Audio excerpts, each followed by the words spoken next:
पुरुष होने का निशान वाई गुणसूत्र। यह छोटा लेकिन महत्वपूर्ण गुणसूत्र पुरुषों की पहचान का मुख्य आधार है। हमारे शरीर में 23 जोड़े गुणसूत्र होते हैं, जिनमें से हर एक जोड़ा हमारे शरीर के विभिन्न कार्यों को नियंत्रित करता है। ये गुणसूत्र हमारे शरीर को बनाने और चलाने का काम करते हैं।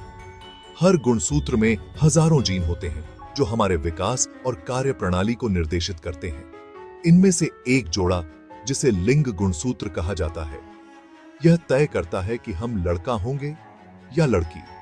यह जोड़ा हमारे लिंग निर्धारण में महत्वपूर्ण भूमिका निभाता है। महिलाओं में 2 एक्स गुणसूत्र XX होते हैं, जो उनके लिंग को निर्धारित करते हैं और उनके शारीरिक विकास को नियंत्रित करते हैं, जबकि पुरुषों में एक X और टिम और एक Y गुणसूत्र XY ही होता है। यह Y गुणसूत्र ही पुरुषों की विशिष्टता को दर्शाता है। यह Y गुणसूत्र ही पुरुष होने का निशान है, जो पुरुष अंगों और शुक्राणु बनाने को कंट्रोल करता है। यह गुणसूत्र पुरुषों के विकास में महत्वपूर्ण भूमिका निभाता है। Y गुणसूत्र पर SRY नाम का एक खास जीन होता है, जो पुरुष अंगों के विकास को नियंत्रित करता है। यह जीन शुक्राणु उत्पादन के लिए भी महत्वपूर्ण है। Y गुणसूत्र पर SRY नाम का एक खास जीन होता है, जो मां के पेट में बच्चे के विकास के दौरान वृषण बनाता है। यह जीन पुरुष लिंग निर्धारण में महत्वपूर्ण भूमिका निभाता है। यह SRY जीन मां के गर्भ में बच्चे के विकास के दौरान वृषण के निर्माण को प्रेरित करता है। वृषण टेस्टोस्टेरोन जैसे हार्मोन बनाते हैं। वृषण टेस्टोस्टेरोन जैसे हार्मोन बनाते हैं, जो पुरुषों के शारीरिक बदलाव के लिए जिम्मेदार होते हैं। ये हार्मोन पुरुषों के शारीरिक और यौन विकास को नियंत्रित करते हैं। टेस्टोस्टेरोन हार्मोन पुरुषों के शारीरिक बदलाव के लिए जिम्मेदार होते हैं, जैसे कि आवाज का भारी होना, मांसपेशियों का विकास और चेहरे पर बालों का आना।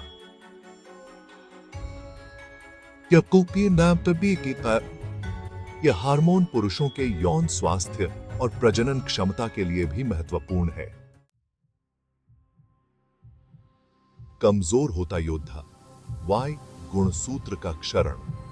हालांकि Y गुणसूत्र पुरुष पहचान का प्रतीक है, लेकिन यह आनुवंशिक रूप से कमजोर भी है।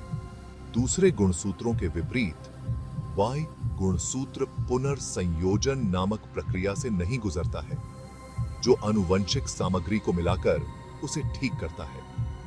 इसके कारण Y गुणसूत्र में खराब बदलाव जमा होते रहते हैं और यह पीढ़ी दर पीढ़ी छोटा होता जाता है। वैज्ञानिकों का मानना है कि लाखों वर्षों में Y गुणसूत्र पूरी तरह से गायब हो सकता है। बच्चे पैदा करने पर असर, क्या पुरुष विलुप्त हो जाएंगे? यह सवाल वैज्ञानिकों और आम जनता के बीच एक गंभीर चर्चा का विषय बन गया है। Y गुणसूत्र के कमजोर होने से यह चिंता पैदा हुई है कि क्या पुरुष बच्चे पैदा कर पाएंगे। Y गुणसूत्र, जो पुरुषों की पहचान का मुख्य आधार है, समय के साथ सिकुड़ता जा रहा है। और क्या एक दिन पुरुष खत्म हो जाएंगे? यह सवाल जितना डरावना है, उतना ही जटिल भी है। वैज्ञानिक इस पर गहन अध्ययन कर रहे हैं। यह एक डरावना विचार है, लेकिन यह पूरी तरह से सच नहीं हो सकता है। वैज्ञानिकों का मानना है कि Y गुणसूत्र का सिकुड़ना एक प्राकृतिक प्रक्रिया है। हालांकि Y गुणसूत्र का सिकुड़ना सच है, लेकिन इसका मतलब यह नहीं है कि पुरुष विलुप्त हो जाएंगे। इसके बावजूद पुरुषों की प्रजनन क्षमता पर इसका प्रभाव हो सकता है। प्रकृति में ऐसे कई जानवर हैं जिन्होंने Y गुणसूत्र खो दिया है और फिर भी बच्चे पैदा करते हैं। उदाहरण के लिए, कुछ प्रजातियों ने अपने प्रजनन तंत्र को इस प्रकार अनुकूलित किया है कि वे बिना Y गुणसूत्र के भी प्रजनन कर सकते हैं। यह दिखाता है कि प्रकृति में अनुकूलन की अद्भुत क्षमता है। इसलिए यह कहना जल्दबाजी होगी कि वाई गुणसूत्र के सिकुड़ने से पुरुष विलुप्त हो जाएंगे। वैज्ञानिक इस दिशा में और अधिक शोध कर रहे हैं ताकि यह समझा जा सके कि वाई गुणसूत्र के सिकुड़ने का मानव प्रजाति पर क्या प्रभाव पड़ेगा। भविष्य में हमें इस विषय पर और भी रोचक जानकारियां मिल सकती हैं। उम्मीद की किरण, अमामी चूहे का अध्ययन। यह अध्ययन एक महत्वपूर्ण खोज की ओर इशारा करता है। 2022 में वैज्ञानिकों ने अमामी स्पाइनी रैट नाम के एक चूहे पर एक बड़ी खोज की, जिसने वैज्ञानिक समुदाय को चौंका दिया। इस चूहे ने वाई गुणसूत्र को पूरी तरह से खो दिया था, जो कि एक असामान्य और दुर्लभ घटना है। हैरानी की बात है कि ये चूहे अभी भी नर और मादा में बंटे हुए हैं और बच्चे पैदा करते हैं। यह खोज लिंग निर्धारण के पारंपरिक सिद्धांतों को चुनौती देती है। अध्ययन में पाया गया कि इन चूहों में SRY जीन, जो आमतौर पर वाई गुणसूत्र पर होता है, दूसरे गुणसूत्र पर चला गया है। यह जीन लिंग निर्धारण में महत्वपूर्ण भूमिका निभाता है। इस जीन का दूसरे गुणसूत्र पर स्थानांतरण एक अद्वितीय जैविक प्रक्रिया को दर्शाता है। इससे पता चलता है कि लिंग निर्धारण के नए तरीके विकसित हो सकते हैं। यह खोज भविष्य में जीनोमिक अनुसंधान के लिए नए रास्ते खोल सकती है। वैज्ञानिक अब इस खोज के आधार पर और अधिक शोध कर रहे हैं ताकि यह समझा जा सके कि यह प्रक्रिया कैसे और क्यों होती है।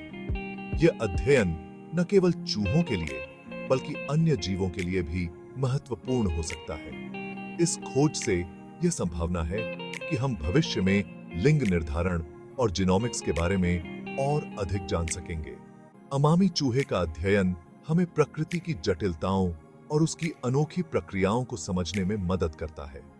यह खोज वैज्ञानिक समुदाय के लिए एक बड़ी उपलब्धि है और आगे के अनुसंधान के लिए प्रेरणा का स्रोत है।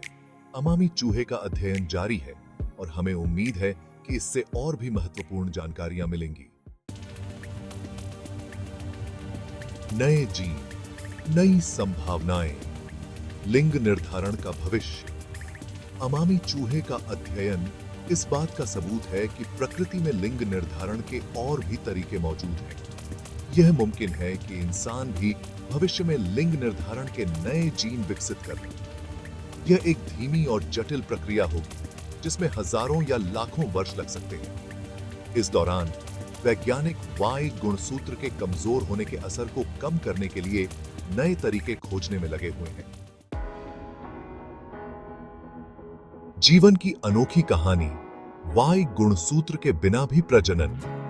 वाई गुणसूत्र के बिना भी बच्चे पैदा हो सकते हैं। यह साबित करने के लिए कई उदाहरण हैं। कुछ सरीसृपों और उभयचरों में तापमान जैसे पर्यावरणीय कारक लिंग निर्धारण में भूमिका निभाते हैं।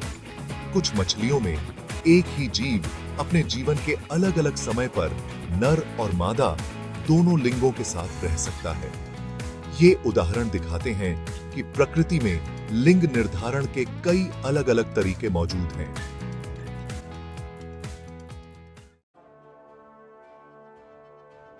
क्या इंसान भी बदलेंगे? अन्य प्रजातियों से सीख। हालांकि हम यह नहीं कह सकते कि इंसान दूसरे जानवरों की तरह ही बदलेंगे, लेकिन उनके अनुभव हमें कुछ नया सीखने को मिलता है। यह संभव है कि इंसान भी लिंग निर्धारण के नए तरीके खोज लें, या हम वाई गुणसूत्र के नुकसान के प्रभाव को कम करने के लिए नए तरीके ढूंढ लें। भविष्य का रहस्य, मानव विकास की अनिश्चितता। इंसान किस तरफ जा रहा है, यह कहना बहुत मुश्किल है। वाई गुणसूत्र का क्या होगा, यह कहना मुश्किल है। यह संभव है कि यह पूरी तरह से खत्म हो जाए या यह नए रूप ले ले। यह भी संभव है कि इंसान अलग-अलग लिंग निर्धारण प्रणालियों वाले अलग-अलग समूहों में बंट जाएं। विज्ञान की नजर, शोध और संभावनाएं। वैज्ञानिक वाई गुणसूत्र के कमजोर होने और बच्चे पैदा करने पर इसके प्रभावों का अध्ययन कर रहे हैं। वे नए जीन की तलाश कर रहे हैं जो लिंग निर्धारण में भूमिका निभा सकते हैं और बच्चे पैदा करने के तरीकों को बेहतर बनाने के लिए काम कर रहे हैं। स्टेम सेल अनुसंधान और जीन संपादन में प्रगति भविष्य में नई संभावनाएं प्रदान कर सकती है।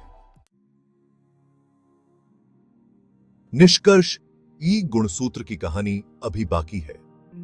वाई गुणसूत्र का भविष्य क्या होगा, यह तो पता नहीं, लेकिन यह इंसान के विकास की एक रोमांचक कहानी है जो अभी लिखी जा रही है। प्रकृति बदलाव के साथ ढलने में माहिर है और यह संभव है कि इंसान भी इस चुनौती का सामना करने के लिए नए तरीके खोज लेंगे। जो भी हो, वाई गुणसूत्र का कमजोर होना हमें जीवन की विविधता और ताकत की याद दिलाता है।